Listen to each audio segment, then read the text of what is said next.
In a world overrun with the fake, delusional, and disingenuous, he stands as a beacon of truth.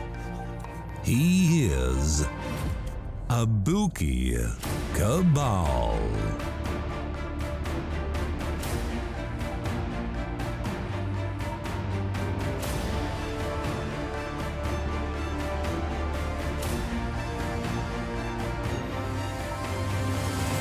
You are listening to Abuki Cabal. Welcome to the Abuki Cabal Show. What's going on, everybody? Welcome to the show on this early Memorial Day. And I want to apologize for being so invisible over the last couple of weeks. Been working me quite a bit. Excuse me. But back to work we go. So today I want to talk about how the Army has approved reduced physical fitness standards for women and older soldiers, Marines, and sailors, airmen, airwomen. And we're going to talk about that because this is something that women tend to throw up quite a bit in this day and age where we see, Black Widow throwing around 200-pound plus men and, just handling them, wholesomely. And we have women out here thinking that they can pretty much do the same thing. That they can have equal outcomes with regard to their jobs in the military. And we all know that this is not true. This has been proven in exercise after exercise, even back when I was in and I got out, right before most of the second round of strikes in the Middle East. And Afghanistan. So, we've known this. That's why you don't see women in special forces units. That's why you don't see them in more of the more rigorous training. But yet we still have women who are in these positions in colleges through women's studies and other feminist-centric, incentivized programs to push women into positions that they themselves don't want to be in, but they push these women into these positions in order to further the agenda. Damn the mission. Whereas we know, all of us who have been in the military know that the mission comes first. Whether you can carry out the mission is of the utmost importance. So they don't put you in there as, representatives of whatever agenda, social agenda that is pushed at the time. They put you in there because you can do the job. So let's look at this a little bit.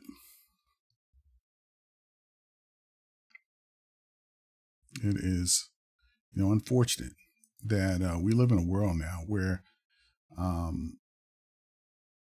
unrealistic expectations and outcomes are looked upon as attainable and as realistic. And this is very unfortunate, and it's going to cost people some lives. It's going to have some cost in blood.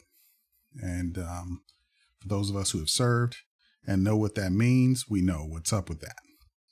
So let's blow this up. Okay. So it says here on this Hill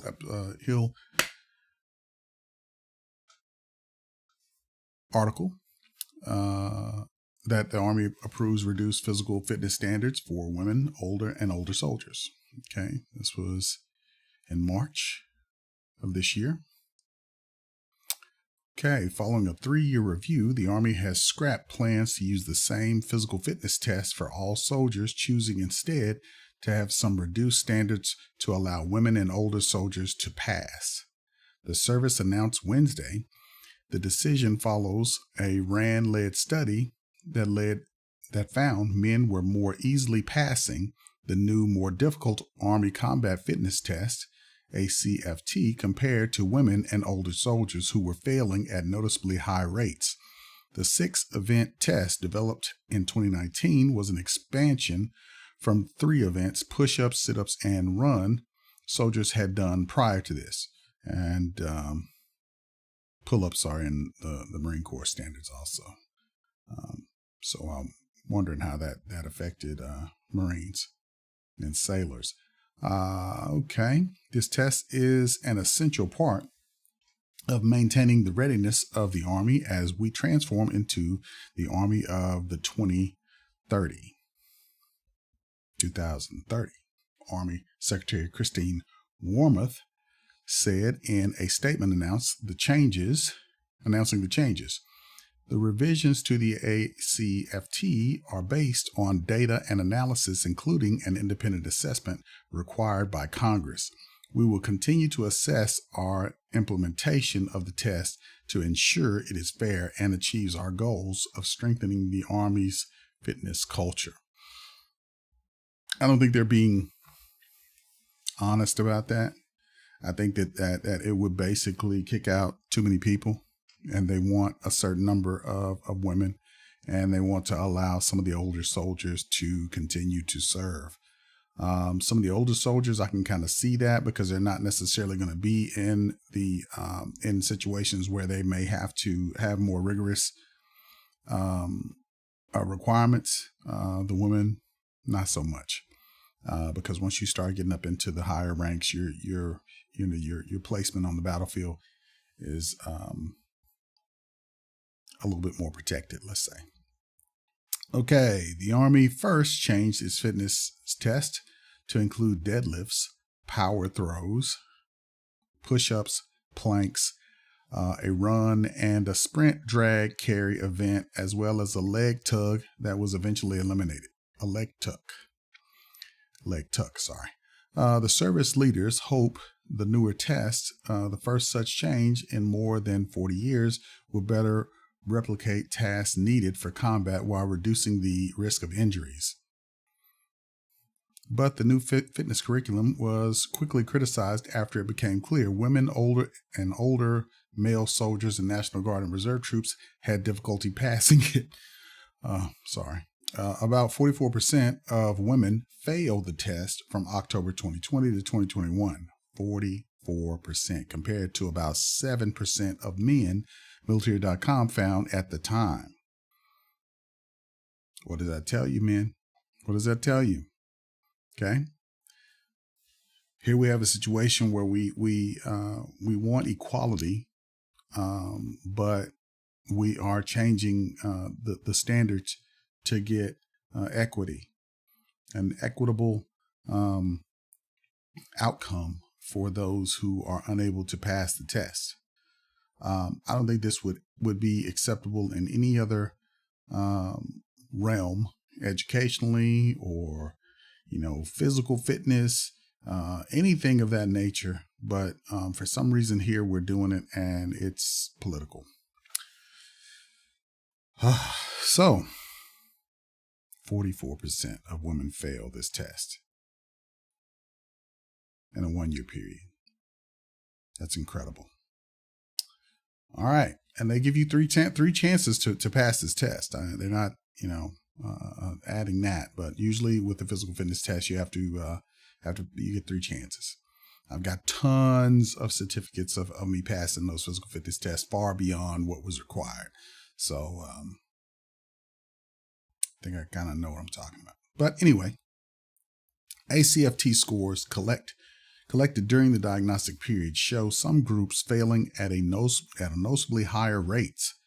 The RAND study states the biggest impacts are observed for women, but we also see differences in pass rates across components with the United States Army Reserve and Army National Guard lagging behind the regular Army and across military occupational specialties. That's not really unusual. I think that's been going on for years, but we'll keep going here. Rand also found the test did not accurately predict job performance and was better used to assess physical fitness. The distinction is important as a low fitness score can affect a soldier's ability to be promoted. Absolutely. And it does, I think, accurately predict job performance because ultimately you are all riflemen. You know, that's something that the Marine Corps puts out there from the jump. Your basic job is to be a rifleman. You are going to be on the front lines. All of that other stuff is secondary. You know, riflemen, essentially win wars. The other specialties also win wars, but you gotta put rounds down range in order to win and to hold territory on a battlefield. So can't lose sight of that. So Wormuth herself had expressed concerns about whether the test was affecting the retention of women in the ranks. Like I said, this is all about retaining a certain number of women in the ranks. And you have a Secretary of the Army who is female. And part of the reason why females are put into these positions is to represent females in those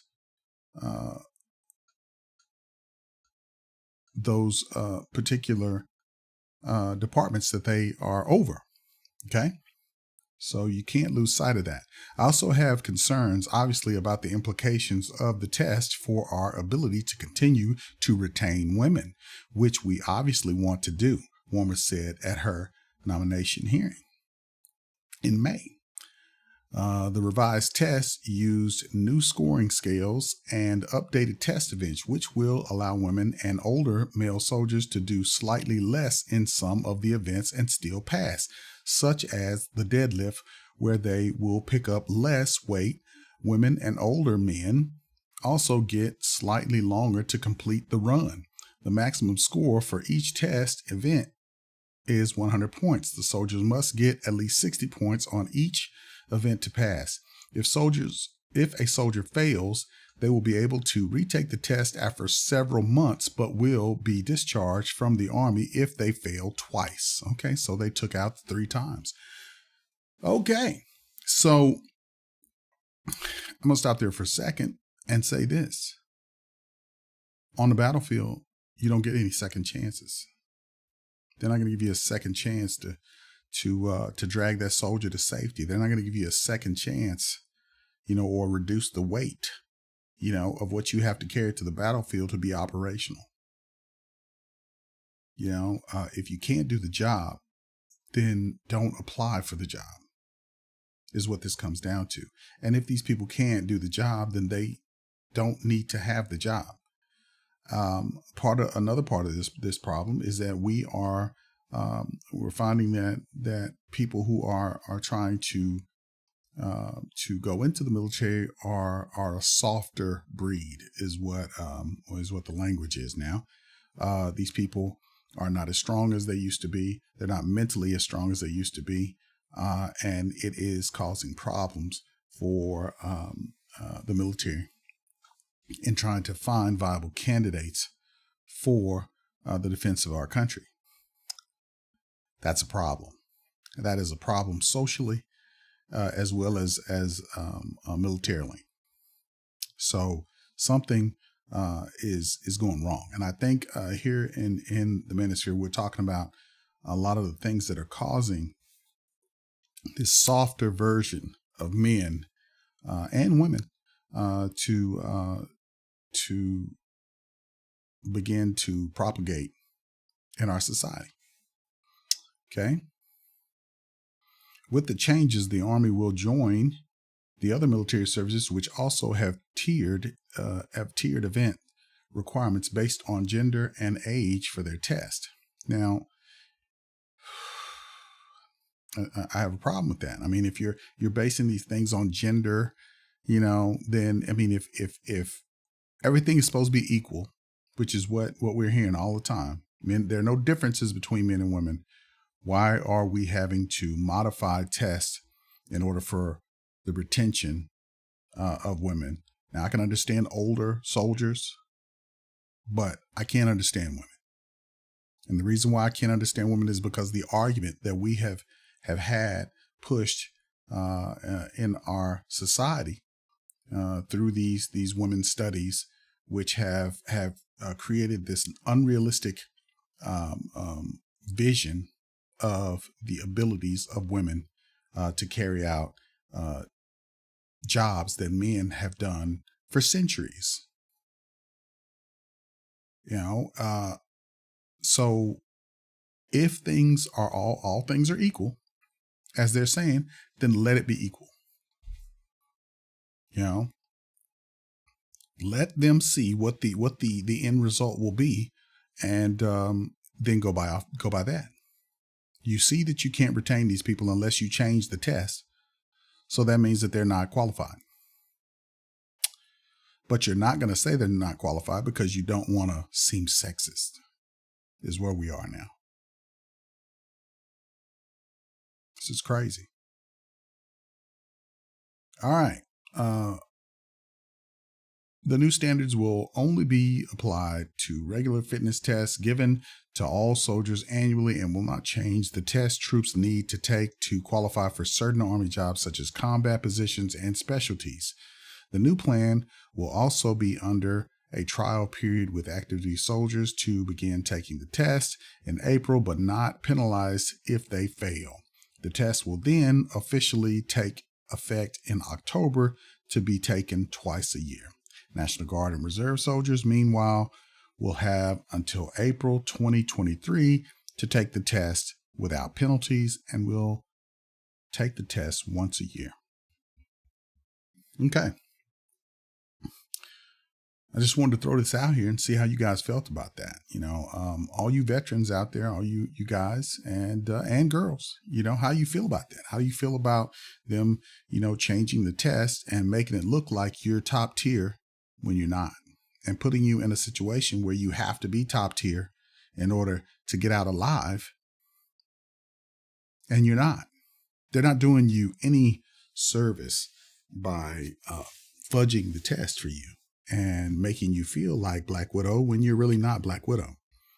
So, not to say that women can't do jobs that are significant in the military. I mean, we've seen historically where women in Russia were excellent snipers, excellent in other jobs. But if that's the case, let them test out in a realistic fashion and let them apply for jobs that they can realistically do. But if they can't carry the weight, you can't carry the H harness, you can't carry that 100-pound pack, you can't carry the extra ammo that you have to have just in case, things go wrong. The extra water, the extra food, if you can't carry that, trust me, I've been in that situation. If you can't carry it, they're not doing you any favors by putting you in a situation where you need that, because what you're going to do is you're going to leave something behind that you're going to need. I've seen it in person. So with that, like I said, I just, want you guys to, take a look at this article. And there's also a test where the Marine Corps did, where they had their female Marines go out and try to do everything from, humps to military operations with the same gear as men, and they were unable to perform. And they had a young lady talk about her experience at trying to keep up with the men. Everything from their stride to being able to carry that weight. They couldn't keep up with it. And I'll try to find that, and I will try to put that in with this video so that you guys can take a look at that. But that's where we are now. And you see this in almost every aspect of our life, where you have these women on almost every panel who are saying things that are just unrealistic, and expecting men to just say, to just relent and just say, yeah, you can do the same things that I do, and you can do whatever I do and better, just like the songs that they make up. But all of this was a plan which hatched out in the 70s, where these women's studies started to perpetuate a belief system in these young girls, and who are now in these bigger positions, who are also pushing, this feminist belief system that this is the way things are, and this is why our society is taking a nosedive in some positions, because we're not looking at things realistically. Even when you show stats are not believed now. All of the help is being pushed towards women, whereas the statistics show that men, especially in the Black community, need this help and have always needed this help more than the women. And I would say that I would dare say that if you're going to offer help and everything is equal, why would you not offer help to the men and the women? But that's not what's taking place. What's taking place is that time after time, year after year, there's more and more and more being handed over to the women, and more we see that the women are saying that the men are lazy, the men are not making enough, that the men, and now we have this catchphrase of "I'm a business owner." You could be making muffins, on the side, and you're a business owner. You know what I mean? You could be, catering, parties every now and then, and you're a business owner. You could be baking cakes and you're a business owner. You know what I mean? So, you could have 0 employees, but you're a boss, and that's what we hear time and time again. And then, that's being held up over the heads of prospective mates and husbands of these men. And, you can't do that. You can't continue to make whole generations of men feel like they don't measure up to their women, the women who are supposed to be mothers to their children, when these men are being pushed away because they don't meet this stereotypical false imagination produced depiction of the man that they think that they should have. Kevin Samuel showed it. Dr. T has shown it. Gigi, BGS, numerous people, Dr. Neal, have shown where this unrealistic poison has been injected into the female psyche, and it's causing us irreparable harm. If we don't get a hold of it soon, I think I dare say that it will lead to the fall of our society. With that, I'm going to close, and you guys let me know what you think in the comments, and glad to come and spend some time with you guys yet again. You guys have a good day. I feel like a motherless child alone.